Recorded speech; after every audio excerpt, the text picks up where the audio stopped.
ఒక రైతు తన పొలంలో బోర్ వేయబోతే ఏకంగా నది బయటపడింది. అసలు వర్షపాతమే లేని ఈ ప్రాంతంలో నీరు ఎలా ఉందని అందరూ అవాక్కవుతున్నారు. ఇటీవల రాజస్థాన్లో ఈ ఘటన చోటు చేసుకుంది. వీడియో అస్సలు స్కిప్ చేయకండి.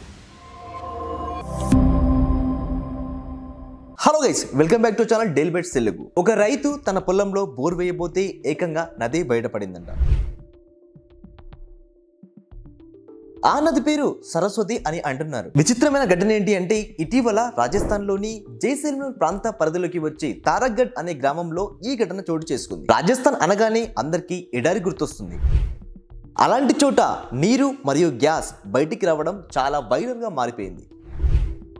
కొంతమంది కార్మికులు మోహాలోని చెక్ 27 బీడీ సమీపంలో 800 అడుగుల లోతులో డ్రిల్లింగ్ చేస్తుండగా ఒక్కసారిగా నీరు భూమిపైకి ఉబికి వచ్చాయి. చుట్టుపక్కల ఉన్న పొలాలలో ఆ నీరుతో వరదల్లా మారిపోయాయి. దీనితో ఆ ప్రాంతం అంతా ఒక చెరువుగా మారిపోయింది. ఇది అంతా కొన్ని నిమిషాల వ్యవధిలోనే జరగడం ఆశ్చర్యం కలిగిస్తుంది. అయితే ఈ నీరు అంతర్వాహినిగా ప్రవహిస్తున్న సరస్వతి జలమని ప్రచారం జరుగుతుంది. వేల ఏళ్ల కిందట ఈ ఏరియాలో సరస్వతి నది ప్రవహించేదని శాస్త్రవేత్తలు తెలిపారు. జైసల్మేర్ జిల్లాలోని సరస్వతి నదికి భారీ రిజర్వాయర్ ఉందని పేర్కొన్నారు.